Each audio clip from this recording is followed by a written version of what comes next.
Hey, so today on Tuesday Tip, it's spring and we're getting there. The trees are budding out and blooming, and we're seeing a lot of our lilies and things start to come out of the ground, and people are getting excited. You know, it's almost time for that garden, and so we wanted to give you a couple of pointers, simple things to help you with the gardening and with your situation with gardening. We have a lot of people who always ask, "Hey, can you give me some gardening tips? You're a landscaper.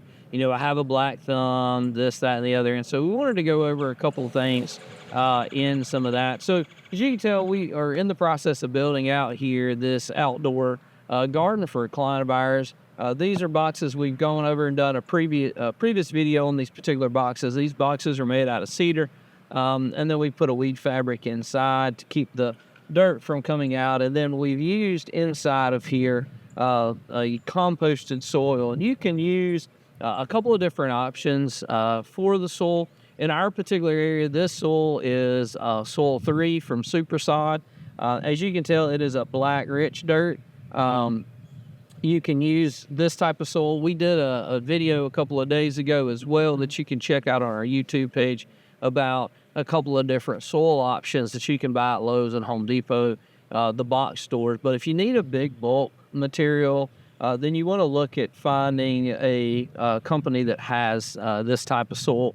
You can use an organic soils if you want to. You can use a good topsoil and then amend it with some soils, but you definitely want to make sure that your soil has good nutrients.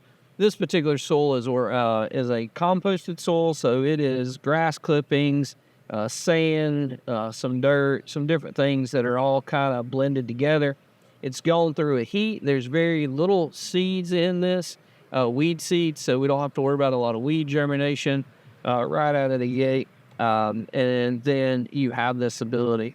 And so what you want to do is when you get ready to put all this together, so as you can see, we have it, and then we will get ready to start doing our plant selections. So we've got these beds. They're going to have drip irrigation in them.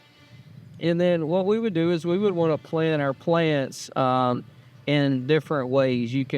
We recommend you do taller stuff in the middle or in the back so that you have that ability to plant some other stuff on the outsides. So if you decided you wanted to plant tomatoes, then you could come in here and plant a row of tomatoes down the middle. And then you could offset with bell pepper or some type of pepper.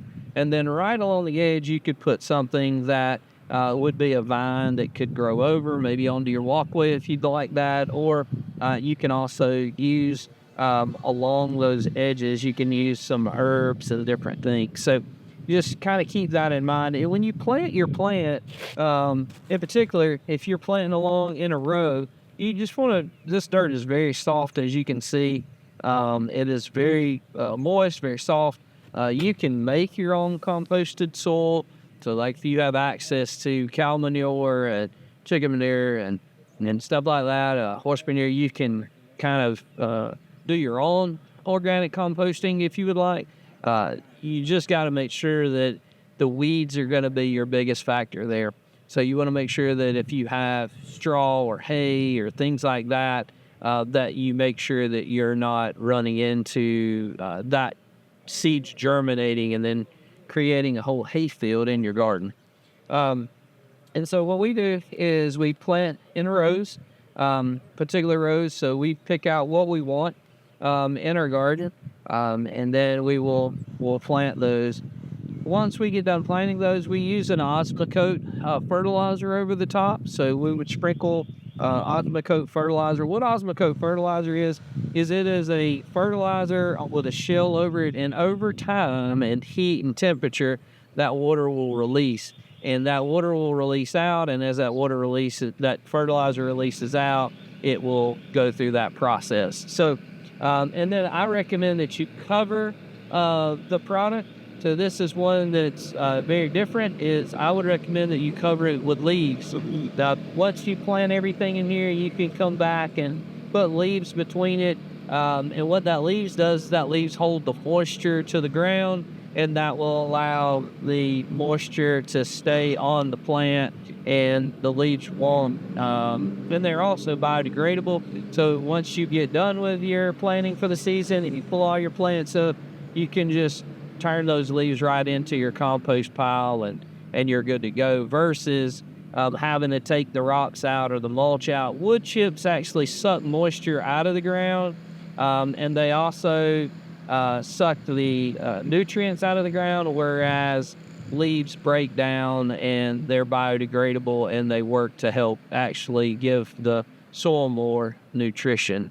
So just a couple simple things to keep in mind. Make sure that you keep in mind you got to have good soil. That's where it starts. If you have crappy soil, or you live in Georgia and you have red clay soil, it just doesn't work as well. So get you some good soil. Then get your compost situated, your dirt situated, and then get your plantings, make your selection. Keep in mind the heights of your plants so you can offset, so you can get more in one bed than you normally can in just a small area. And then also, again, Osmocote over the top, and then put some leaves on top of that.